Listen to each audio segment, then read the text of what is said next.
अस्सलाम वालेकुम रहमतुल्लाहि व बरकातुहू। आप देख रहे हैं मेरा यूट्यूब चैनल और मैं हूं गुलाम नबी मदनी। आज 11 नवंबर 2022 है और आज दिन है जुमअतुल मुबारक का। नाज़रीन किराम, पाकिस्तान की सियासत में इस वक्त फाइनल राउंड शुरू है और ये फाइनल राउंड तेज़ हो चुका है और आने वाले 1 से 2 हफ्तों के अंदर पाकिस्तान में बड़े बड़े फैसले होने जा रहे हैं। पाकिस्तान का मुस्तकबिल नवंबर के आने वाले 2 हफ्तों पर मुनहसर हो चुका है। इस वक्त इमरान खान का लॉन्ग मार्च जारी है और इमरान खान ने अपने लॉन्ग मार्च को मज़ीद तेज़ कर दिया है। उन्होंने लॉन्ग मार्च का कल आगाज़ किया था और बाकायदा तकरीर की थी और ये कहा था कि हम पाकिस्तान को हकीकी आज़ादी दिलवाने तक अपनी जंग और मुहिम जारी रखेंगे। इमरान खान ने लॉन्ग मार्च शुरू करने से पहले कहा था कि ये लॉन्ग मार्च कोई 10 दिन, 20 दिन, 25 दिन का लॉन्ग मार्च नहीं है।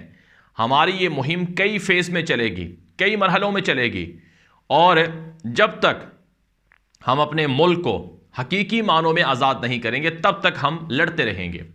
चुनांचे नाज़रीन किराम, इमरान खान के खिलाड़ियों ने रावलपिंडी इस्लामाबाद की सड़कें जाम कर रखी थी। इमरान खान की हिदायत पर अगरचे वो सड़कें खोल दी गई हैं, लेकिन इमरान खान का लॉन्ग मार्च वज़ीराबाद से रावलपिंडी की तरफ रवां दवा है। इमरान खान का लॉन्ग मार्च रावलपिंडी पहुंचेगा और फिर उसके बाद इमरान खान खुद तब तक सेहतयाब हो जाएंगे और वह खुद लॉन्ग मार्च के अंदर शिरकत करेंगे और उसके बाद इस लॉन्ग मार्च का जो इसकी मंजिल होगी वो इस्लामाबाद होगी। अब दूसरी तरफ से क्या हो रहा है, खबरें चल रही हैं कि इमरान खान के साथ पसे पर्दा कोई डील हो गई है। इमरान खान के साथ पसे पर्दा कोई मफाहमत हो गई है। चूंकि नया आर्मी चीफ भी आ रहा है, जनरल बाजवा रिटायर हो रहे हैं, वो अलविदाई दौरे कर रहे हैं और इतलात सामने आ रही हैं कि बैकडोर चैनल से इमरान खान की हुकूमत से, इमरान खान की जमात से राबते जारी हैं और उन राबतों की वजह से कुछ लोगों ने यह दावा किया है कि इमरान खान को वज़ीर आज़म का प्रोटोकॉल मिलना भी शुरू हो चुका है। वज़ीर आज़म की जो सिक्योरिटी होती है वो भी मिलना शुरू हो चुकी है। आप जानते हैं जब इमरान खान के ख़िलाफ़ नो कॉन्फिडेंस मूव आ रही थी तो उस वक्त शहबाज शरीफ को बतौर वज़ीर आज़म सिक्योरिटी और प्रोटोकॉल मिलना शुरू हो गया था। बताया जा रहा है कि इसी तरह की सिक्योरिटी और प्रोटोकॉल इमरान खान को भी दिया जा रहा है। अगरचे कुछ लोग अब भी इस हवाले से वो तज़ब्ज़ब में हैं और वो ये कह रहे हैं कि ऐसा हो नहीं सकता है, ऐसा मुमकिन नहीं है, क्योंकि जो मुखालिफिन हैं, इमरान खान के मुखालिफिन हैं, उन्होंने ये फ़ैसला कर रखा है कि इमरान खान को हर हाल में कुचलना है। अब नाज़रीन किराम, इमरान खान ने कल जो खिताब किया है उस खिताब के अंदर इमरान खान ने एक बड़ी अहम बात की है और ये पहली मरतबा इमरान खान ने नहीं कही है, इससे पहले भी इमरान खान कह चुके हैं। इमरान खान ने कहा कि कुछ अनासर हैं जो पाकिस्तान के दुश्मन हैं, वो चाहते हैं कि इमरान खान की जो पाकिस्तान की सबसे बड़ी जमात है इसको पाकिस्तान की फ़ौज के ख़िलाफ़ कर दिया जाए, पाकिस्तान की फ़ौज और इमरान खान को आपस में लड़ा दिया जाए, लेकिन हम ऐसा नहीं होने देंगे। ये इमरान खान पहले भी कह चुके हैं और अब भी कह रहे हैं। और ये बार बार क्यों कह रहे हैं? क्योंकि नवाज शरीफ, आसिफ जरदारी और शहबाज शरीफ जैसे लोग चाहते हैं कि पाकिस्तान की अवाम और पाकिस्तान की फ़ौज आमने सामने आ जाए। लेकिन इतलात ये हैं कि पाकिस्तान की फ़ौज ने और पाकिस्तान की अवाम ने फ़ैसला किया है कि एक दूसरे के ख़िलाफ़ नहीं जाना है। इमरान खान कहते हैं कि कुछ लोगों की वजह से, चंद लोगों की वजह से हम पूरे इदारे के ख़िलाफ़ नहीं जा सकते हैं और चंद लोगों की वजह से हम पाकिस्तान के अंदर बदअमनी, खाना जंगी या फसाद बर्पा होने नहीं देंगे। ताहम इमरान खान ने बार बार ये वार्निंग ज़रूर दी है और ये कहा है कि अगर आप बैलेट बॉक्स के ज़रिए से इनकिलाब को नहीं मानेंगे, यानी अवाम की राय को, अवाम के मैंडेट को नहीं मानेंगे और अवाम के ऊपर ज़बरदस्ती फ़ैसले मुसल्लत करेंगे, अवाम को भेड़ बकरियाँ समझेंगे कि जो हम कहेंगे वही आप मानो, तो फिर वो जो इनकिलाब है वो फिर बगावत के ज़रिए से, खाना जंगी के ज़रिए से, खून के ज़रिए से आ सकता है, जिसके ज़रिए से सिवाय तबाही के कुछ नहीं होगा और किसी को कुछ हाथ में नहीं मिलेगा और इसका नुकसान पूरी रियासत को और पूरे पाकिस्तान को होगा।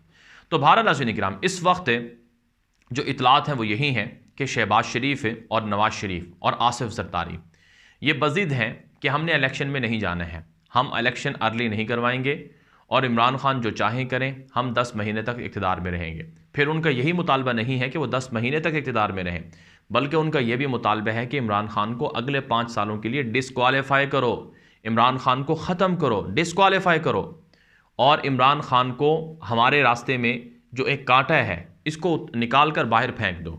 और अगर इमरान खान डिस्क्वालीफाई हो जाते हैं फिर हम इलेक्शन में जाएंगे, वरना नहीं जाएंगे। यानी दूसरे लफ्ज़ों में, जो पिछले 6-7 महीनों से जो इक़्तिदार के मज़े लूट रहे हैं, ये चाहते हैं कि आने वाले जो 4-5 साल हैं उनके अंदर भी इसी तरह से ये स्टैब्लिशमेंट या बाकी लोगों के कंधे पर सवार होकर इसी तरह से हुकूमत करते रहें। नुकसान क्या हो रहा है?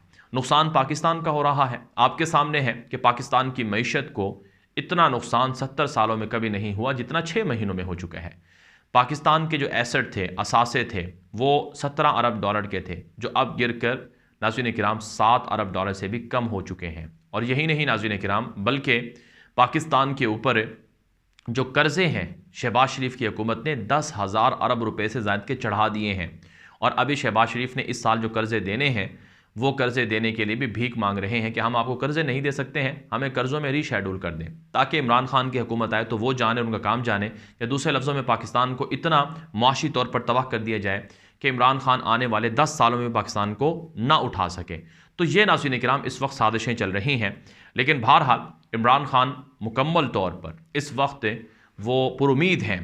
और वो ये जो आप जानते हैं, कुरान पाक के अंदर अल्लाह रब्बुल इज़्ज़त ने जो इरशाद फरमाया है, इन्ना माल उस्रि युस्रा, के हर तंगी के बाद आसानी ज़रूर होती है। जो मुशक्क़त, जो तकलीफ़ इमरान खान इस वक्त झेल रहे हैं, इसका नतीजा ज़रूर कौम को अच्छी खुशखबरियों की सूरत में मिलेगा। और खुशखबरियाँ वो आने जा रही हैं। चुनांचे यही इसी वजह से बताया जा रहा है कि लंदन के अंदर जो शहबाज शरीफ की मुलाकात हुई है, उस मुलाकात के अंदर जो आखिर तक ज़ोर लगाया गया कुछ चीज़ों के मनवाने पर नवाज शरीफ से, लेकिन नवाज शरीफ नहीं माना। फिर नवाज शरीफ को अचानक सफारती पासपोर्ट जारी कर दिया गया और नवाज शरीफ किसी हद तक कुछ चीज़ों पर राज़ी हुए हैं। अब सवाल ये है कि नवाज शरीफ जो पाकिस्तान वापस आ रहे हैं, क्या वो पाकिस्तान वापस इसलिए आ रहे हैं कि इमरान खान को हटाकर, यानी या तो डिस्क्वालीफाई करना या फिर इमरान खान को रास्ते से परमानेंट हटाना, इन दोनों पर अमल हो रहा है? क्योंकि इमरान खान की सिक्योरिटी को अब भी ख़तरा है और अब भी इमरान खान को हमलों का अंदेशा है। और बताया जाता है कि इमरान खान के ख़िलाफ़ बहुत ज़्यादा मुहिम तेज़ हो चुकी है और यहाँ तक कि इमरान खान को रास्ते से हटाने और उनके दीगर खिलाड़ियों को रास्ते से हटाने की भी कोशिशें की जा रही हैं। लेकिन एक बात तय है नाज़रीन किराम, कि जुल्म का ख़ात्मा होता है और ज़ालिमों का अंजाम होता है। चुनांचे ज़ालिमों का अंजाम भी होगा और जुल्म का ख़ात्मा भी होगा। अल्लाह रब्बुल इज़्ज़त की अदालत ऊपर लगी हुई है, वो देख रही है। और अल्लाह रब्बुल इज़्ज़त को पता है कि कौन उनके बंदों के साथ मुखलिस है और कौन उनके बंदों के लिए मुज़िर है। चुनांचे पाकिस्तान के अंदर जो अवाम है वो इस वक्त इमरान खान के साथ खड़ी हुई है और आने वाले दिनों में इसके नताइज भी लोगों को मिलना शुरू हो जाएंगे। अगर शहबाज शरीफ खुद से नहीं जाएंगे तो फिर जिस तरह से लोगों ने पंजाब के गवर्नर हाउस पर चढ़ाई की है और जिस तरह से रास्ते इस्लामाबाद और रावलपिंडी के बंद किए हैं, इमरान खान कुछ भी हुक्म देकर कुछ भी कर सकते हैं। तो आने वाले दिन हुकूमत के लिए बड़े परेशान कुन हैं, लेकिन इमरान खान के लिए इंशाअल्लाह बताया जाता है कि अच्छी खुशखबरियाँ मिलेंगी। ये वीडियो आम कर दें। मज़ीद इस तरह की मालूमात और ख़बरों के लिए आप हमारा यूट्यूब चैनल है गुलाम नबी मदनी, उसे सब्सक्राइब कर लें। अब तक के लिए इतना ही इजाज़त दीजिए। अस्सलामु अलैकुम व रहमतुल्लाहि व बरकातुहू।